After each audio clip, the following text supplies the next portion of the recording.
E agora, vamos então à nossa primeira conversa aqui do nosso dia.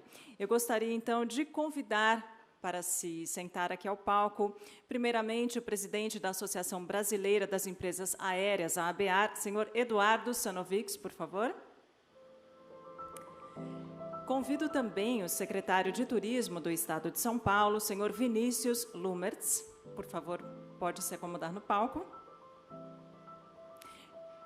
Peço que o senhor Eduardo se acomode no centro, por favor, e o senhor Vinícius à direita do senhor Eduardo. E, por fim, convido também ao palco o presidente executivo do São Paulo Convention and Visitors Bureau, senhor Tony Sando. E o convido, então, a se posicionar à esquerda.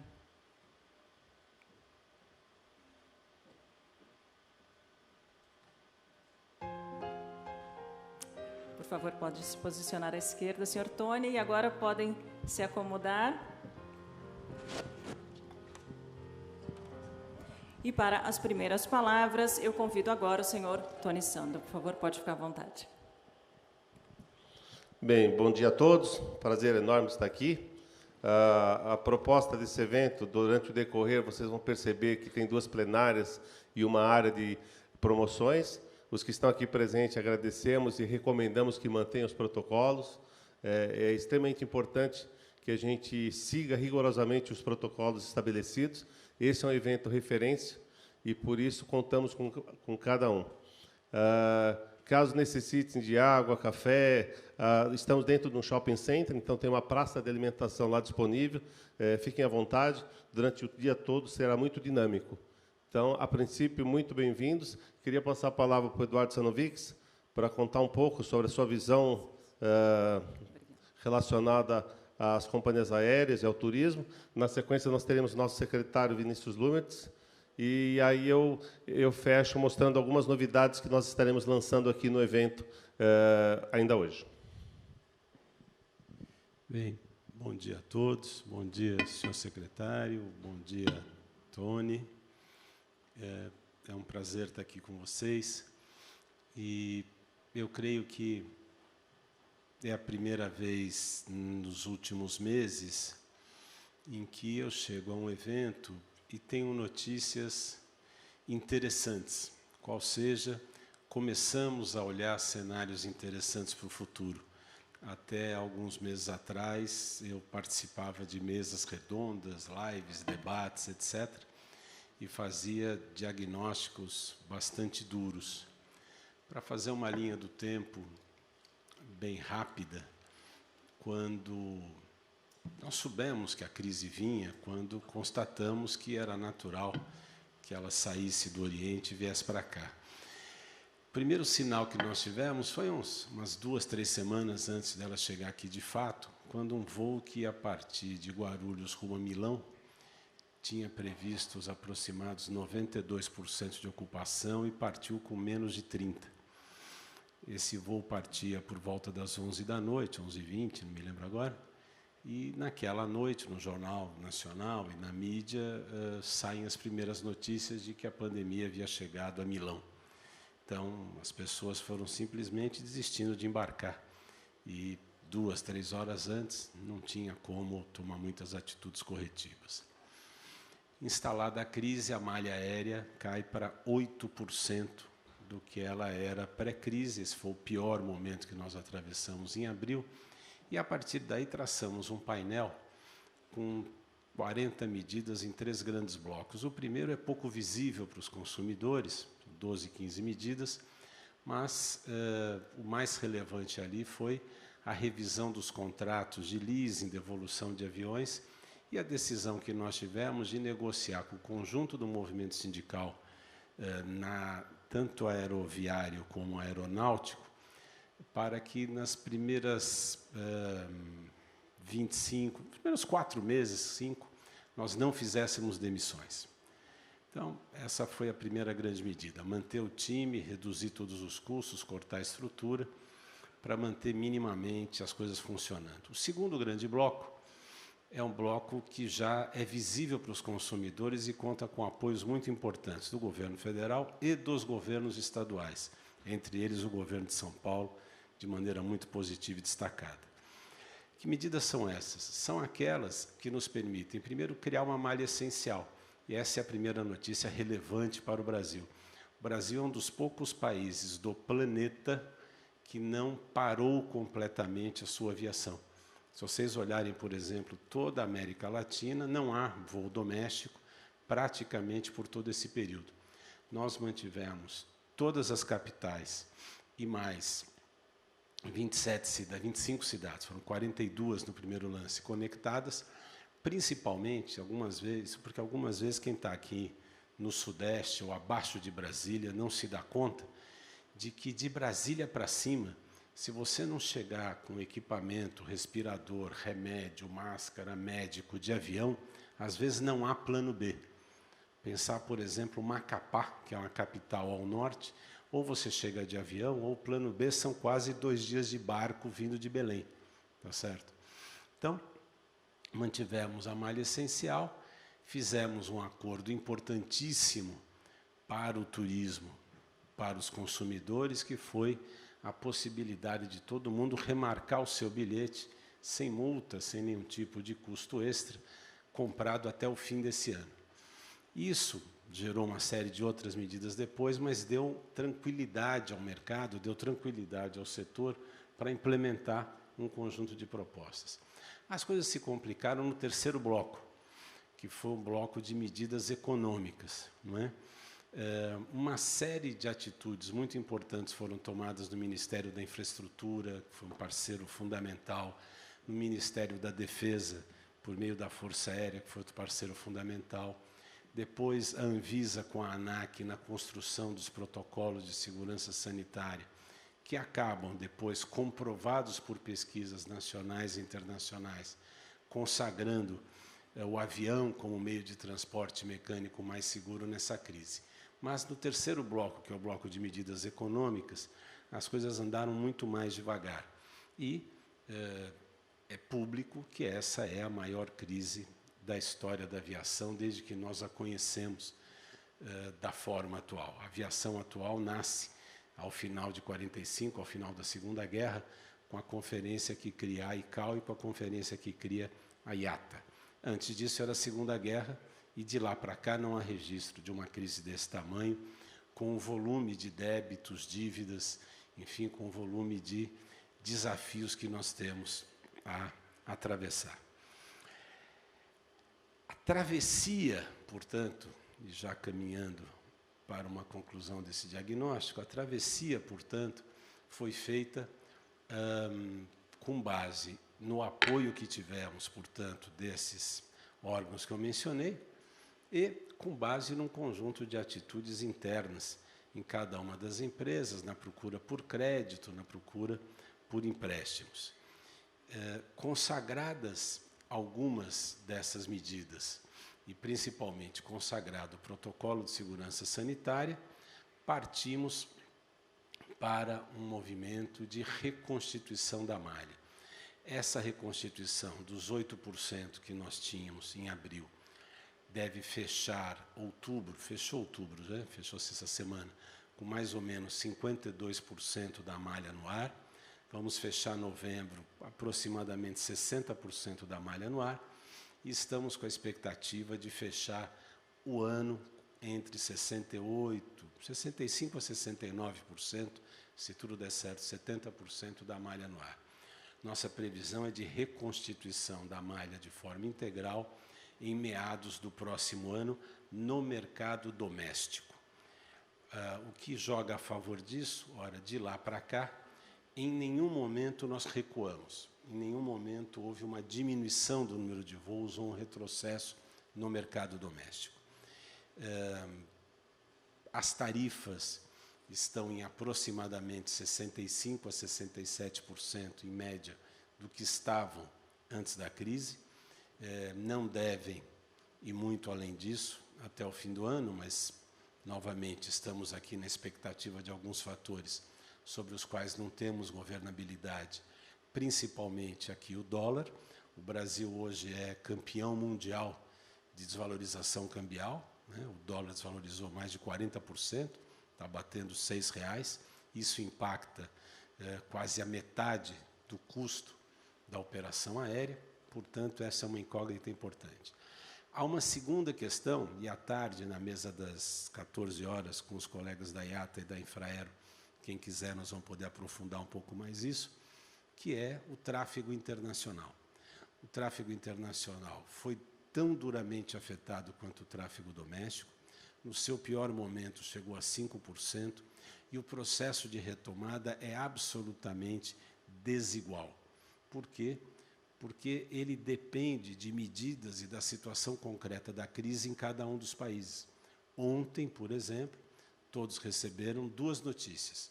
A primeira, a retomada de um conjunto imenso de voos para a Argentina, com a decisão do governo argentino de autorizar o regresso dos voos, e, ao mesmo tempo, o fechamento, novamente, a proibição de voos na Inglaterra e no Reino Unido, que acabam afetando ali toda a região, não só Londres, mas acaba afetando Escócia e tudo aquilo por perto, e isso tende a se espalhar pela Europa. Portanto, o doméstico não há nenhuma previsão consistente de retomada integral, perdão, o internacional, não há nenhuma previsão consistente de retomada integral antes de 2024. É com esse cenário que nós vamos lidar.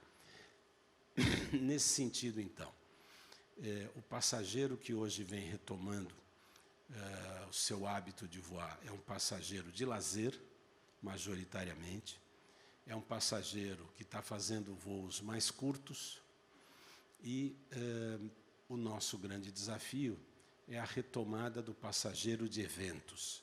Isso porque está na nossa governabilidade desenvolver um conjunto de ações para que os eventos, paulatinamente, reocupem o seu lugar enquanto polo gerador de demanda.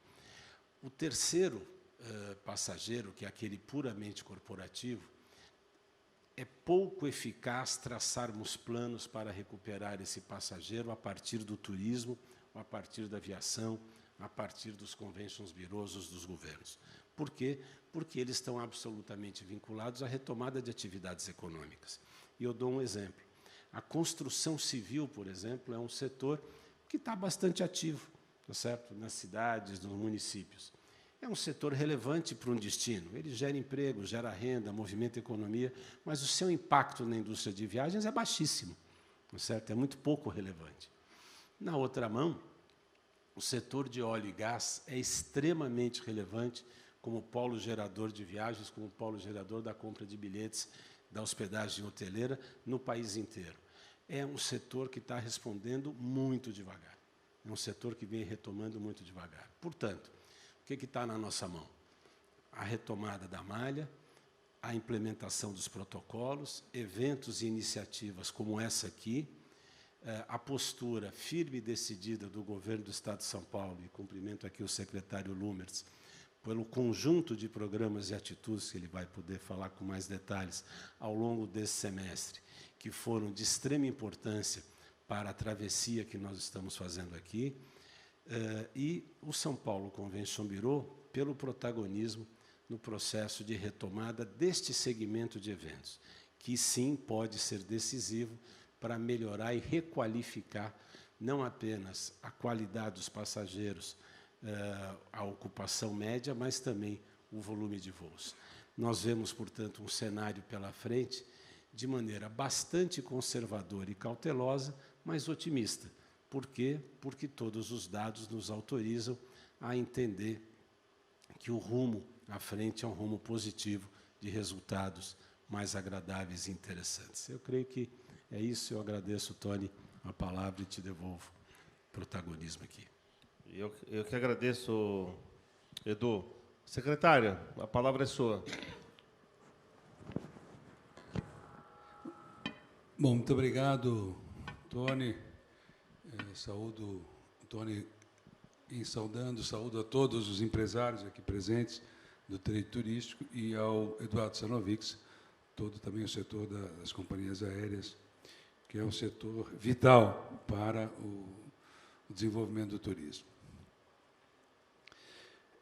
A década de 90, eu, estudante ainda, eu entrei numa palestra de um economista americano de 2 metros de altura, chamava-se John Kenneth Galbraith, e era em Paris, num hotel. Eu não havia sido convidado, eu vi um anúncio e fui. Eu era jovem, era para empresários, eu simplesmente entrei e fui assistir. Ele lançou um livro na época de grande impacto. Era A Era da Incerteza. Se ele pudesse conhecer quanto ele estava certo e pudesse estar aqui hoje observando o mundo que nós vivemos, quando nós estamos aqui, tem uma eleição nos Estados Unidos que praticamente define o rumo da política mundial, nesse momento, faltando alguns votos, alguns estados. Enquanto nós estamos aqui, se define um caminho mais nacionalista por parte dos americanos, dos norte-americanos, e protetivo do que se entende essa civilização ocidental, interpretada por aquela liderança, ou um caminho mais multilateralista. Todas essas dúvidas pairam no ar, enquanto também paira no ar o que seriam os próximos passos da ciência e da política no mundo, enquanto nós vivemos também uma outra grande insegurança e um conjunto de mudanças pautadas pela tecnologia. Então, as eleições nos Estados Unidos, a pandemia, o 5G, o advento tecnológico, a possibilidade de uma reorganização multilateral do mundo, ou não, ou disputas, ou guerras, ou agravamento de tensões em várias regiões do planeta por conta das instabilidades e das pretensões das pessoas que, na era da informação, começam a perceber, desejar, querer, enquanto as redes sociais, principalmente, vão nos ajudando a perder controle, né, que seria essa hipótese de controle, ou desse mundo para o qual muitos de nós imaginam voltar. Não há um mundo para o qual nós vamos voltar depois desse episódio. Vai ser um outro mundo, em todos os sentidos, por conta de todos esses movimentos. Literalmente, nós não sabemos. Aliás, há pouco tempo atrás, nós não imaginávamos ver o que está acontecendo na Europa. Esse retorno, esse recrudescimento da crise de saúde e, de parte de vários países, até a admissão da sua incapacidade de dar respostas.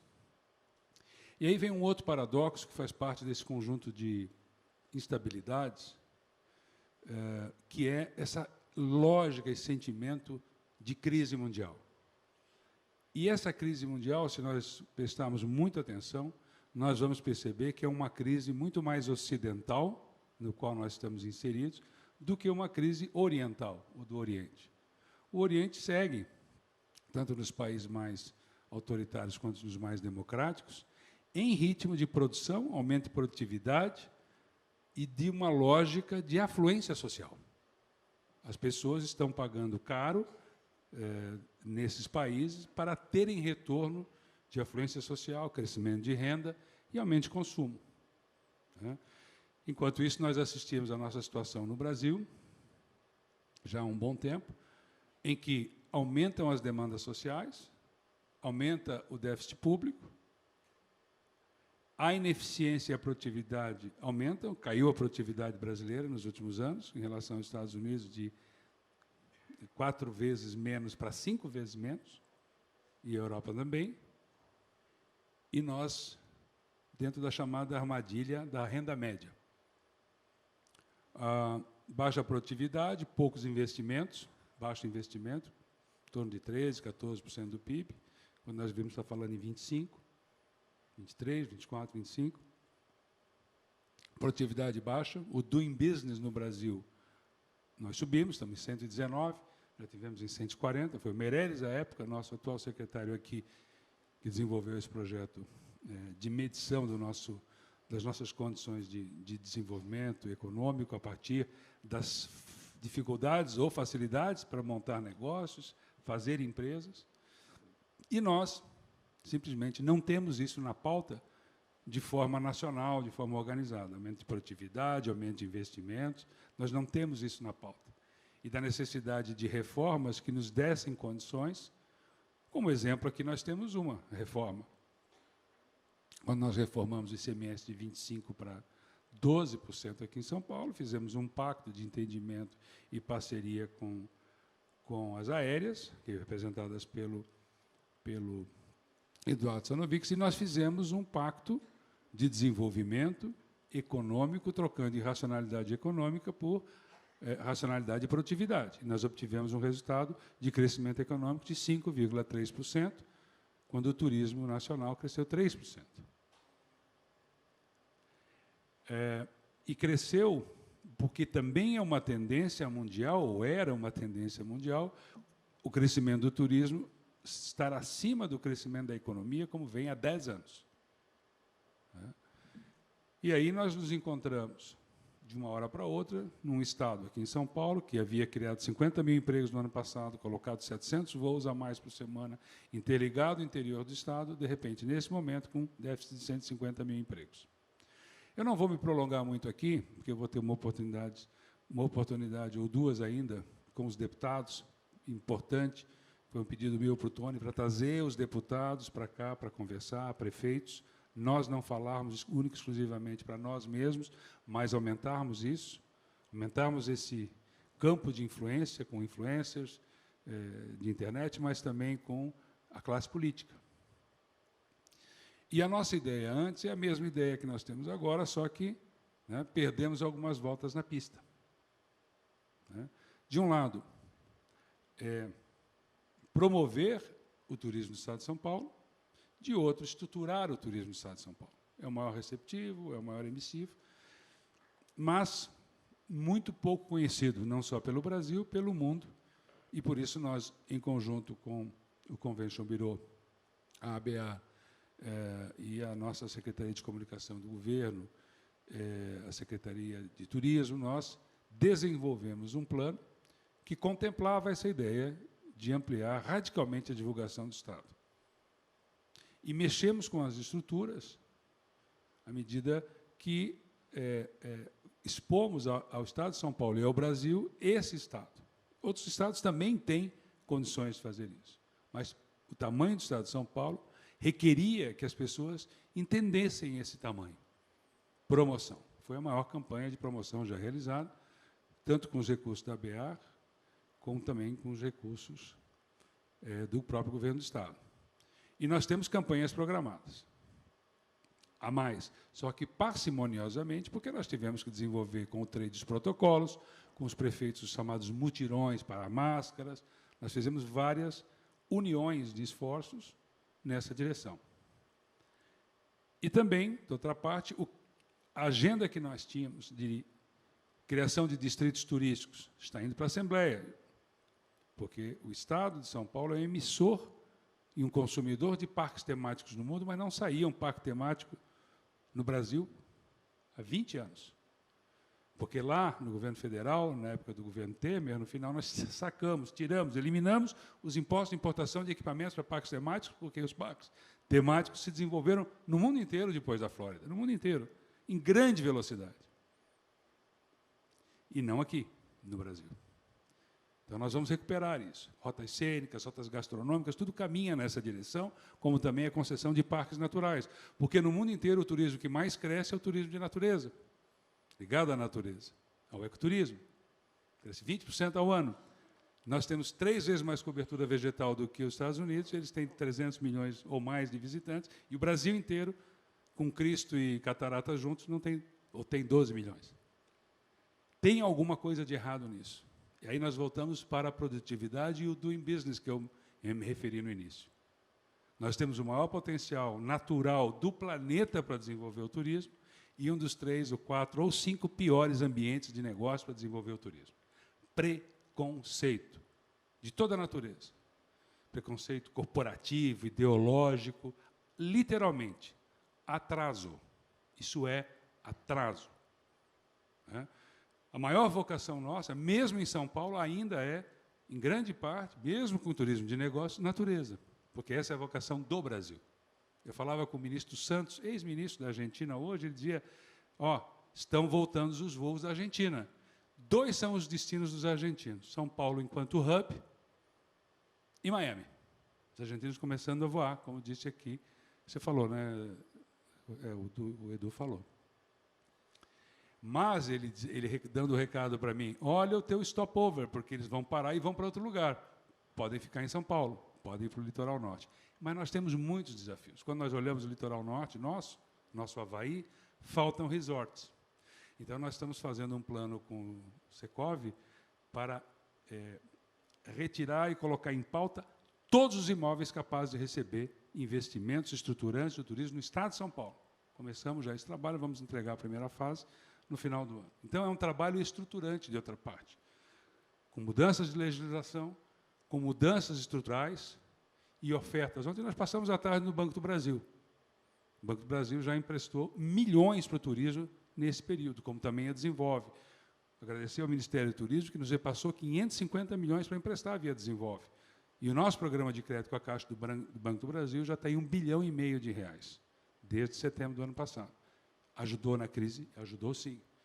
Então, nós estamos tendo que cobrir e buscar dar cobertura a essa estruturação. Promoção de um lado, estruturação de outro.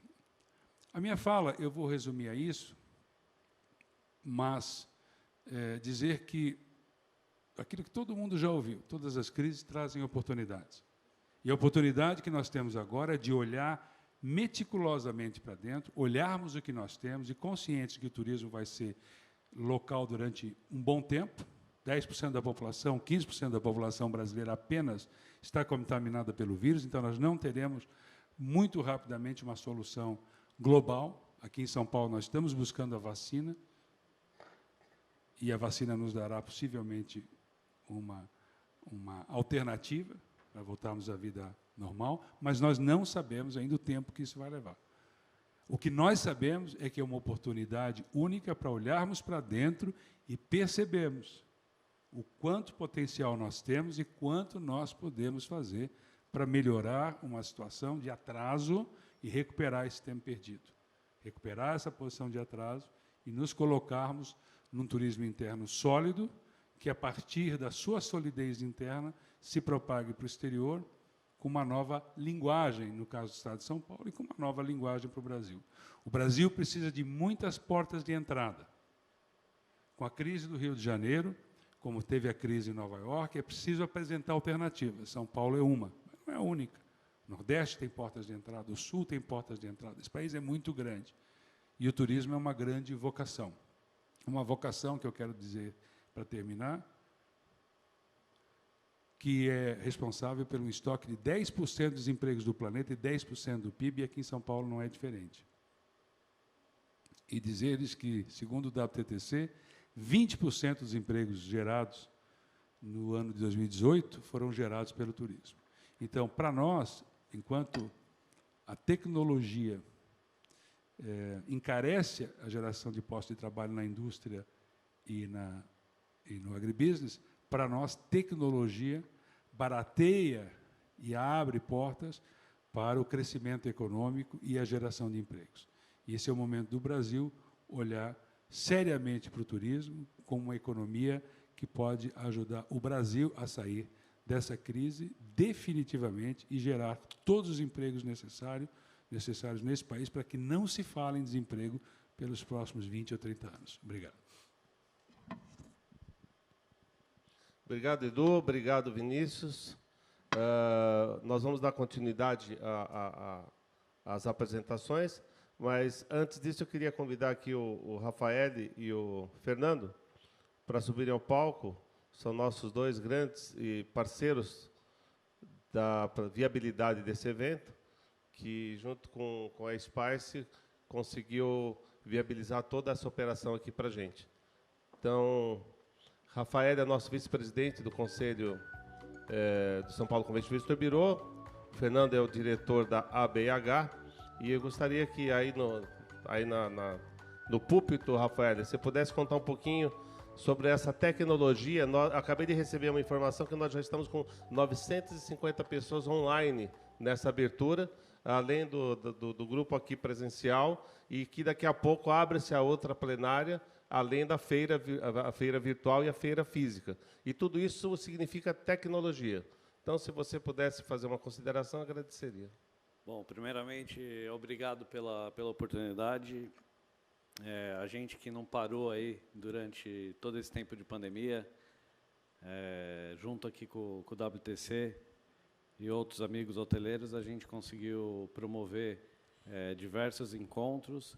E o que nós trouxemos aqui hoje é o que tem de mais moderno em transmissão. Então, a gente está ao vivo também na plataforma única, exclusiva, que nós desenvolvemos em 360. Não tem nada parecido aí no mercado.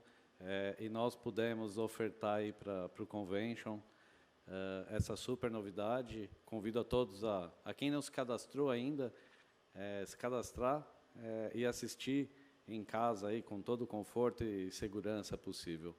E reforço aqui mais uma vez o meu agradecimento. Para nós é muito importante estar participando desse momento histórico que a gente vem vivendo e poder de alguma forma contribuir e mostrar aí os caminhos da retomada, né, que é tão importante e tão esperado por todos. Então, Tony, Edu, Vinícius, obrigado pela oportunidade e contem comigo sempre que precisar. Um grande abraço. Obrigado, Alfa. Fernando, nosso super GG aqui do Complexo WTC. Muito bom dia a todos. É um prazer enorme estar aqui. O secretário Vinícius, doutor Eduardo, nosso líder maior, Tony Sando, comandante de várias batalhas e lutas, e dizer que é uma honra enorme para o WTC Event Center estar recebendo esse evento, que eu tenho certeza que vai ser um sucesso e um marco.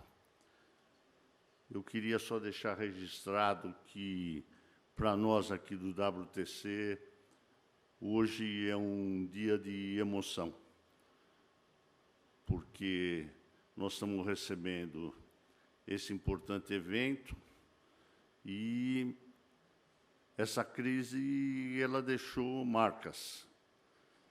E para vocês verem que as marcas foram fortes, fazem 7 meses e 22 dias que nós não atingíamos uma ocupação de 57,5%. Assim, que espetáculo. E ontem também foi 57,5%. E amanhã vai ser 40%. E depois de amanhã, talvez baixe para 10 de novo. Mas não importa. Já é um sinal de que nós estamos vivos. E a emoção maior não vem em si da ocupação, ou de que esses espaços mostrem que eles têm vida de novo. A emoção maior é na reação dos colaboradores. Eles estavam carentes de ter serviço, de ter trabalho, de se sentirem úteis, de não ter tempo para almoçar, né? De ter que dar o máximo de cada um deles. Mas quem estiver circulando pode olhar na fisionomia deles. Eles estão felizes. E eu acho que isso é um grande alento para o nosso segmento. Nós temos todos os motivos para estar felizes, porque a retomada ela vem lenta e gradual, mas ela já chegou. Daqui para frente, eu tinha um tio que passamos por um momento muito difícil, que foi o falecimento de um primo meu, e ele, num determinado momento, ele me pegou para andar pelas ruas perto do velório, ele falou assim para mim: Fê, pode colocar uma coisa na sua cabeça. Mais escuro do que meia-noite não fica. E, com certeza, a comparação foi forte. E nada se compara a uma vida, né? Mas a gente, fazendo uma relação, nós já passamos da meia-noite. Então, com certeza, daqui para frente, clareia. Mais uma vez, muito obrigado a todos. É uma satisfação enorme poder recebê-los. E a casa é de vocês. Sintam-se à vontade. Obrigado, Fernando. Obrigado. Vamos mostrar aqui na tela algumas novidades que nós estamos utilizando desse evento para demarcar o início. Ou é retomada, ou reconstrução, ou rejuvenescimento, não importa o termo. O que nós queremos, a partir de hoje, dia 4 de novembro, é que toda essa cadeia de viagens, de turismo e de eventos possa estar cada vez mais integrada, trabalhando em conjunto. E o exercício que nós tivemos durante essa pandemia, dos grupos que nós montamos, G8, G20, Supera Turismo, Câmara de Eventos e tantas outras reuniões que tivemos entre entidades, só mostrou que nós podemos nos fortalecer cada vez mais. E, para isso, precisamos olhar para frente, né? O passado, nesse momento, é lembrança. A gente tem que ter essa expectativa de futuro. E, como futuro, o São Paulo Convention Visitor Bureau, que está com a sua equipe toda aqui presente, e eu agradeço pelo esforço e atuação, a nossa agência Rino, que está aqui presente, que participou com a gente de todas as campanhas, junto com o governo e com a ABAR do São Paulo para Todos, que tivemos no ano passado. Esse ano tivemos uma campanha formidável sobre os protocolos no setor de eventos, no setor de hotelaria, no setor de alimentos e bebidas, sempre baseado na pessoa que chega de avião e com todos os protocolos assegurados dentro de uma aeronave, dentro de um aeroporto. Tudo isso faz com que a gente possa, de volta ao turismo, de volta aos eventos, mostrar a nossa capacidade e responsabilidade de fazer isso de forma adequada, gradual e consistente. A gente ontem estava comentando que o eventos dá trabalho, mas dá trabalho, dá emprego, dá capacidade, conhecimento, network, relacionamento e satisfação, que foi aquilo que o Fernando disse, né? No setor de turismo e eventos, existe uma dinâmica e existe uma química entre o prazer de servir e o prazer de ser servido. E essa química entre as duas partes, com certeza, nos dá essa grande satisfação de estar aqui hoje, com um grupo presente, mas com algumas milhares de pessoas que estarão, durante o dia todo, conectadas aqui no nosso evento. Então, só para mostrar para vocês, na tela, temos aqui uma apresentação, não sei se eu aperto isso. O que nós estamos lançando hoje é a nossa plataforma Visite São Paulo. É só baixar dentro das lojas virtuais, onde tem dicas e novidades desse aplicativo do que se pode fazer em São Paulo. E a dica é exatamente essa: o que podemos fazer em São Paulo. E, a partir daí, foram criados mais de 100 roteiros sugeridos, junto com o apoio da Setur, para que a gente pudesse oferecer isso a todo o paulista, para conhecer a capital e o paulistano conhecer o interior de São Paulo. Esse aplicativo, ele é cheio de novidades, ele é inteligente, ele foi desenvolvido com inteligência artificial. Outra novidade é que temos aí, a partir dele, uma curadoria, onde temos aí a participação das pessoas que se envolvem nos roteiros, dão dicas, avaliam.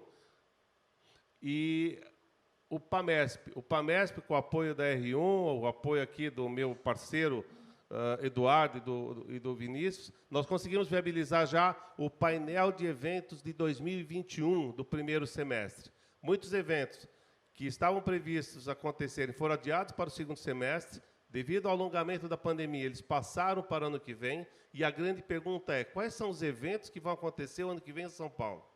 A partir daí, a nossa equipe São Paulo Convention Visitor Bureau trabalhou esse painel de monitoramento de eventos, onde a gente já tem cadastrado, confirmados, na capital, mais de 150 eventos. Eventos que chamamos esses eventos associativos, os congressos médicos, científicos. E esse vai estar disponível digitalmente no nosso site, e para os associados do São Paulo Convention Bureau, nós estaremos encaminhando ele impresso, que é uma grande ferramenta para deixar na parede e visualizar tudo aquilo que está acontecendo na cidade de São Paulo e no interior de São Paulo. Ou seja, o nosso PAMESP ele é frente e verso, ele tem as principais feiras e acontecimentos que acontecem no interior de São Paulo e os principais congressos, eventos e feiras que estarão previstos acontecerem no ano que vem. É essa a dinâmica do negócio. A partir daí, o hotel busca oportunidades para aumentar a sua ocupação e, naturalmente, contribuir com a taxa de turismo, com o nosso Runtex, que é o que faz o Convention Bureau sobreviver e ter estrutura para atuar, e mostra também as oportunidades para os restaurantes, para o transporte, para as locadoras e tudo mais. É uma informação antecipada e com um item extremamente importante. A partir de agora, nós estamos colocando em todos os eventos a acessibilidade. O que existe de acessibilidade para cada tipo de evento, tem o ícone e a possibilidade aqui da pessoa saber exatamente aonde ela pode ir e de que forma ela pode ouvir. Esse é o nosso PAMESP. Nós já estamos trabalhando, junto com a Secretaria de Turismo, com todo o apoio da ABAR, na terceira fase da campanha São Paulo para Todos. A campanha São Paulo para Todos, conforme o secretário já disse, iniciou-se ano passado e já deu um efeito muito positivo de resultados no turismo do Estado de São Paulo. Com a pandemia, criamos os vídeos e protocolos junto com a RINO, e, na sequência, a gente segue agora para a terceira fase, onde entraremos em breve em toda a mídia. E, por falar em mídia, a gente queria muito agradecer o apoio de todos os veículos do trade, que têm dado toda a cobertura e têm nos apoiado e divulgado as ações que, de fato, fazem com que a retomada econômica do turismo contribua para o desenvolvimento de todas as cidades.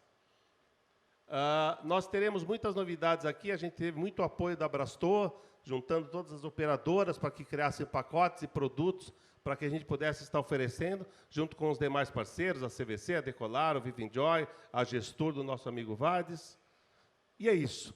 O que nós temos muito aqui é agradecer a presença de todos que estão online, agradecer aos que se deslocaram até aqui e que estão tomando todos os cuidados necessários com os protocolos para a segurança e saúde e para o bem-estar de vocês e de todas as suas famílias. Então, da nossa parte, temos uma agenda muito intensa, Edu. O Edu vai voltar à tarde para conversar com o pessoal das aéreas. O secretário vai ter 2 painéis aqui interessantíssimos, um com os deputados estaduais, depois com os secretários com os secretários de Estado e depois com deputados estaduais, tudo isso dentro da pauta. Como é possível trabalhar o público-privado de uma maneira organizada, consistente e que a gente olhe o futuro de todos nós. Então, muito obrigado. Ibrahim, em nome de todos os membros do Conselho e do Virgílio, em nome de todo o Conselho de Administração, a gente quer agradecer a presença de vocês aqui física. Não sei se tem mais algum membro do nosso Conselho presente. O Caio, que daqui a pouco também vai entrar em palco. Mas desejo a vocês sucesso e um bom evento a todos. Muito obrigado. Obrigado, Eduardo. Obrigado, Vinícius.